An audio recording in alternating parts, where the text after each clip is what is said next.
So I'm like the only person in my household, my family, that makes any decent money. So I wasn't opposed to helping my family out, but when my sister came to me with the most ridiculous proposition, I had to tell her, kick rocks. Well, they didn't like it very much. Here's the secret that she had to tell me. One day, I unexpectedly got an invitation to my sister's wedding. My sister Emma was the family favorite. Some could even refer to her as the golden child since childhood. It felt like she was competitive and wanted to be the best, and so she was. She proved herself in many ways to get my family's approval when I just realized, like any other person, that their approval is substantially immaterial in the long run.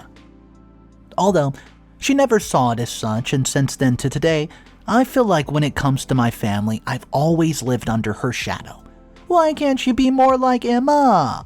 Did you know Emma got A's on her exam? Did you know Emma got a job? You get the point.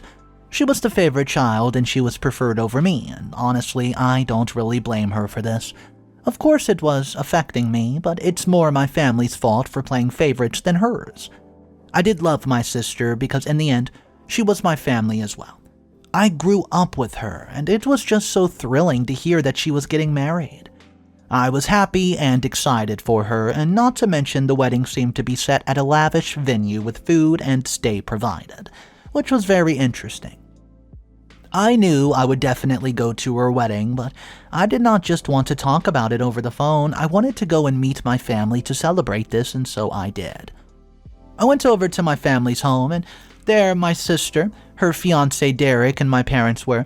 They were surprised at my unexpected intrusion. Yes, my family called my visit an intrusion. They wanted to seem happy, so they tried to pretend it, but I spent years seeing them pretend, so I could see right through them. It didn't really matter, though. I was there just for my sister. I walked up to her and congratulated her, and I also met Derek. He seemed like a nice guy, but he didn't really exactly have a high-paying job. I mean, I'm nobody to judge, obviously. I too started off with not that big of a job, but when I was completely and purely focused on my professional life, I managed to become successful in a digital marketing firm. When I heard of his job, I took my sister aside and asked her whether she was sure of the security with this guy. She seemed happy, so I didn't pry much more, but I did ask how she was going to pay for such a lavish grand wedding when both of them did not even earn much. I thought that he might have had a trust fund, or maybe that her friends and family were chipping in. But when she answered my question, I was amused. "Oh, I'm not paying. You are." When she told me that, I laughed out loud. I thought it was some sort of weird joke, but hell, it definitely did not seem funny at the time. Then I told her she was too funny and walked back into the room with everyone else. My sister followed me, telling me she wasn't joking, and I looked at her and asked her, "You want me to pay for your wedding?" It sounded like blasphemy. She just looked at me dead in the eyes and said, It's your gift to me, and as a brother, it's your responsibility." I then looked around the room, and Derek had no reaction. Clearly, he knew about this, and my parents, on the other hand, were also wondering what she was talking about. I walked up to them and asked them, "Can you please explain a certain thing called financial independence to her?" Then asked her, "Emma, dear, why are you bringing this up so late?" "Well, he wasn't around to tell anyways, and he always was away from home. The least he could do is just give me this little gift." I was almost going to laugh again, but then I looked over to my parents and saw them agreeing with her. I was shocked. They then looked at me and told me, "Hey, Emma's right. Not only does she deserve a gift from you, but you should take some ownership and responsibility in the family." I told them straight up, there is no way I'm paying for her wedding. A gift doesn't cost 20,000 euros. And as my responsibility as a family member, I could chip in if everybody else was, but it's their responsibility to get married with their own darn money. Oh, and she replied, "You have to take care of your family as well. You can't just keep getting away with no price to pay. It's about time you do something of use." Paying for your wedding is not a small payment. It's not only paying for the venue, caterers, seating, everything, but it's also now about the stay, which you should not have offered, and after you get married, how will you two survive without any financial independence? At this point, I was getting a bit agitated, and I think it was understandable at that time when I was agitated. To this end, my family decided to introduce into our conversation, and Mom said, "Richard, if she pays for her own wedding right now, they won't have any funds left after the wedding. You need to help them pay for it. It's your duty." Just as I was going to argue back, my father yelled, "Enough! The decision is made. Richard will pay for Emma and Derek's wedding in full. End of discussion." I looked blankly across the room, wondering where all the values went, where the importance of independence went, where did my family's support for me go, where did my sister's love for me go, where? I looked at my parents' face, looking stubborn about their final verdict, and I looked at my sister's face, looking happy as they supported her again. This always had used to happen, and my family always took her side. They never really cared about how I felt, and I knew this. I just did not like the reminder. The realization that, well, things have not changed and she's still in the favorite child did not feel nice. After a very long time, I felt insecure and hurt, and I felt like I was being cornered. I was cornered and forced into a decision that I did not want to make. I knew that they were basically bullying me, but I wanted to stay true to my values if it were normal, and if I had to pay for my stay and chip in a small amount along with everyone, that I would happily do that. But this was unfair and completely injustice. My father snapped at me, and, well, he snapped me out of my train of thought, saying, "Richard, wake up, do something worthwhile for your family." Thankfully, when he said this, I realized that no matter what I do, they will take me for granted. They always walk all over me, and I deserve better. It was an unfair and very unrealistic demand, and I somehow gathered up the courage to finally put an end to this constant nonsense of them taking me for granted. I finally stood up for myself right there, and I then took a deep breath and replied, "You can't make my decisions for me anymore." Before they could reply, I walked out of there, and I could hear them arguing in the background, and I could hear my sister threatening me. But it didn't stop me. I walked out, and it was about damn time. I did not want to succumb to the family pressure. I knew my values and my independence, and I knew my principles, and I decided to stick it to them. In this case, there was nothing I could do. My sister had to accept the reality of the situation. She needed to either pay for the lavish wedding she set up for herself, or she'd have to postpone and change the venue and the arrangement altogether. Not only was she overpaying for the guest at the wedding, but she was expecting me to pay the entire amount. After storming out there, I realized I needed to talk to my sister, only her.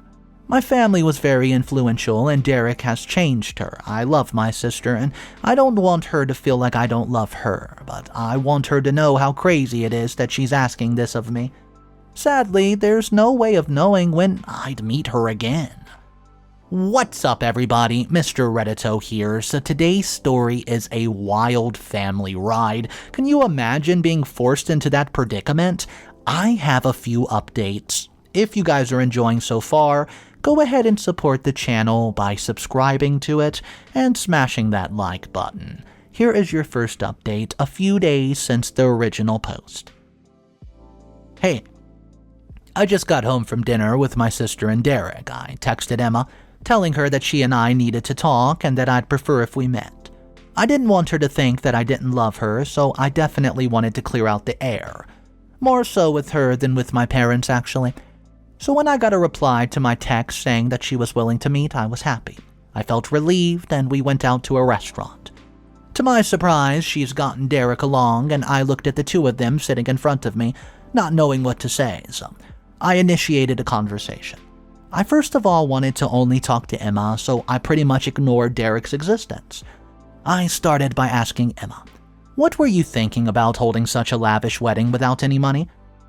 "I was thinking that my brother loved me and would support me. I do love you, and I do support you, but you aren't financially dependent on me, and I myself have so many expenses. How did you expect me to be able to pay for your wedding just like that?" She then looked at Derek and he said, "Hey man, you're wealthy, right, bro? I mean, you're good at saving your money, right? We just want you to take some of your savings out for us." I asked Emma, bro, not you. He took offense to this, and Emma said, "He can speak for me." Trying to defend him, I then asked Derek, "Would you mind leaving me and Emma alone to talk, my sister?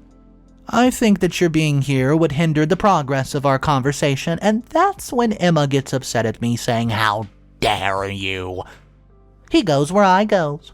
Thankfully, Derek was not being as emotional as Emma and got up and sat at another table at a distance. Finally, I could just talk to Emma. I tried to explain to her that she was being unreasonable, but all I got was snarky retorts and an unwillingness to listen. Obviously, in a situation where she isn't willing to understand me, I have to try to understand her, so I told her, "You talk, I listen." Then she looked at me concerned, and with a few tears rolling down her face, she said, "I want you to support me. I want to have a lavish wedding. It's not only because I've always wanted to have a grand wedding, but also because Derek's friends and family are high maintenance. If the wedding isn't perfect, they won't come, and I won't be able to live with myself. I can't afford this type of wedding, not now, not ever, so I expected you, my brother, to help." I offered her a tissue to wipe away those tears and told her, "Emma, I understand why you want to have a lavish wedding now. Everybody wants to, but in reality, you cannot commit something without a foolproof plan. I mean, I know if Derek and you equally split the bill, you'll be able to afford it. Even if you take a loan from the bank, you could throw yourself the wedding. It will be difficult afterwards, but actions have consequences and you need to learn that. You can't pin all your finances on your older brother just because it's convenient." More tears fell from her face, of course, and after she wiped them, she looked at me and said, "Just admit that you're petty and selfish." Hearing this, I was shocked. Clearly, she was also trying to take advantage of me, but I was not going to let it happen. Nope, not this time. I replied, "Being independent and assertive isn't called selfish and petty, Emma, grow up." I then walked away from the table to go pay the bill, and Derek went back to Emma, and as she was telling him what happened, he was cursing me out from a distance. I could hear very clearly, but I decided to ignore it. I waved bye and left. It was another dead end. Update number 2. It's been some time since I've had dinner with Emma, and now let me tell you how my family reacted to the meeting. First of all, my parents called me and on the phone started yelling, "Why did you meet her without us? Are we really that much of a burden to you? Do you think that us being there is problematic?" I didn't even have a chance to say hi in the start of the phone call. They started off with accusations and guilt trips, but once I realized that this was their pattern, I detached my emotions from whatever they said. Another problem is that everybody in this family takes opportunities so personally.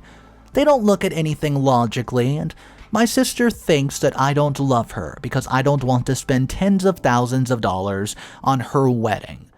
I met my sister alone, and my parents think that they're a burden to me. I love them all, but oh my gosh, so emotional.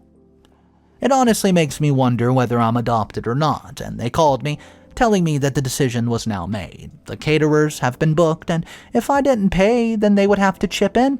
Well, I said, good, she's your daughter, and of course you should chip in. This made them even more mad, and they said, "You're her brother, we're too old, it's not our age. We're already finished our duties." Without everyone against me, I began to question my own values and principles. I wondered if what I was doing was right or wrong, and I told my parents, "Okay, you guys take care. I have not changed my mind, and you still can't control my decisions. I love you. Goodbye." I hung up the phone on them at this point. I knew I wanted their opinion on the matter as well, so I went to my parents to talk to them like I spoke to my sister. I sat them down, and in the beginning I said, "No yelling, no reacting. I just want to listen to what you have to say, and then I want you to listen to what I have to say. Is that clear?" They both nodded in affirmative, and my mom started first. She said, "Richard, I think you're being highly insensitive and very irresponsible. When your family needs you, you should pull through and support her. What should you do? And what would we do if Emma was hospitalized and we had to pay for her surgery? What was that black hat thinking? Geez, Mom, are you okay? Then my father chimed in.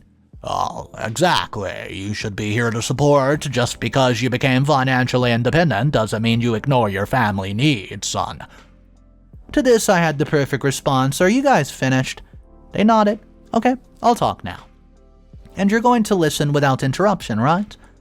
They nodded again. Okay, so Mom. As Mom said, we should be there to support the family in a time of need, and even as Dad said, yeah, just because I'm financially independent doesn't mean I don't contribute at a time of need, although this is not a time of need. If Emma was dying, obviously I would sell my house to save her life. This is just a want. There's a huge difference between a want and a need, and she wants to have a lavish wedding. She wants me to pay for it. She doesn't need me to pay for it. She could take out a loan and still survive and pay it off in the future over a few years. I mean, I would also help her and the bank negotiate because that's what I do. Of course, it would be difficult, but why shouldn't it be? Actions have consequences, and if her actions is to have a lavish marriage because she, quote, wants it, then let her be consequences. Why should I have to pay the price? They again rambled on about responsibility and duty as a family man, and what's funny is that I never felt like I was part of the family until now, because they're using it all against me. I was still questioning whether I was right or wrong, because even though my beliefs were firm, my family and the people I grew up with were against me. After the dinner and after talking to my parents, it made me wonder whether I was wrong. Was I really just being an a-hole? Should I pay the entire thing, even though it would leave me bankrupt? Should I pay a large amount and then leave it to them? All these questions just rambling in my head, and I don't know what to do. Update number 3. Hey guys, it's been a week since I've been in this moral dilemma, and throughout the week I've gotten constant texts from family trying to convince me. I really began to weaken. My firm beliefs were shaking a bit, and I was worried that they would end up taking advantage of me all over again. I didn't want to lose my values and myself because of them, so I went to seek advice from somebody who was not biased. My friend Tristan was my childhood friend, and he used to be infatuated with Emma a lot. Even though he's married, his past infatuation will hopefully not affect his opinion. I invited him over to my house for a few drinks, and we met last night, and I told him about the whole situation and told him about how it was making me doubt my own beliefs. I was questioning myself and did not know what to do and think and feel and say. So, I asked him what he thought was the right thing to do, and he told me word for word. Man, you need to not let them get to you. You say that they're the emotional ones, but man, look at the effect that they're having on you, bro. They might make you feel bad sometimes, but on the other hand, you're questioning your entire belief system because they said a few things. You know, you're right. What you're doing is assertive, but what Emma's doing is outright crazy. Her expectation of you to pay itself is unrealistic and a fantasy. I mean, bro, who expects their siblings to pay for a wedding? Your family asking you to pay so that they don't have to is also really low, right? They're all being very petty, selfish, and they know it. That's why they're trying to guilt trip you into feeling bad, dude. The way that they see the world is a reflection upon them. They see the world as selfish, which means that they are selfish themselves. Their perception of you is a reflection of them. So don't worry, man. Don't let them get to you. I'm here for you. When he said this, I almost wanted to cry. He was really sweet to drop everything to come and listen to me, and not only listen, but also help and support me, so I said thank you. But he just said, shut up, dude. Just go and tell them your decision is final, and their expectations won't change anything. Tell them to find another way to pay for the darn wedding. After he said that, I smiled and got out to the drinks. We all sat there at night talking, and it was a nice break I needed. A few beers with some friends. I decided that I had to go and talk to my family once and for all about this, so I text Emma, you, me, Dad, Mom, tomorrow, 5. At the family house. Sharp. The next day, I went over to the family house, all of them sitting very eagerly, wondering what I had to say, hoping I was there to change my mind. I sat down with them and saw Derek there, but it's fine. It's his wedding, and he deserved to know it was not being funded by me. I say, I love all of you. If you want to take my decision in a negative view, that's your choice, but Emma, I suggest you go to the bank and ask for a loan, since I'm not going to be paying for the wedding. They all reacted so immediately. There was yelling. I could not understand any of them because they're all yelling at the same time, but I was sure of my decision and told them, guys, no matter what you say, I'm not going to change my mind. So stop wasting your energy trying to get money out of me and let me take Emma and Derek to the bank. I'm here to help you find a loan, but I will not provide it. Do so. Don't ask me. And they all just shut up. They didn't know what to say at that point, and I looked at Emma and told her, let's go. You too, Derek. Get in the car. My parents could not say anything. They were completely quiet. They wanted to manipulate and say something, but before they could, me and Emma walked out. Derek, me, and Emma were in the car, and it was silent, and we were on the way to the bank. But the silence was too loud and made me uncomfortable, so I thought it best to just talk it out. What do you feel? I asked Emma. She says in a tearful, cracking voice, I feel betrayed. The moment she said that, that's when I lost my cool, and that's when I reacted. I told her that she had no right to feel betrayed. I was not betraying her.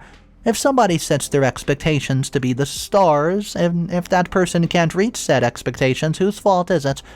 You need to realize that when you set expectations so high, no one else can get hurt but you. You will be let down over and over, right? You don't always get what you want, and it stinks that you don't, but you have to find a way around it. Why did you want me to pay?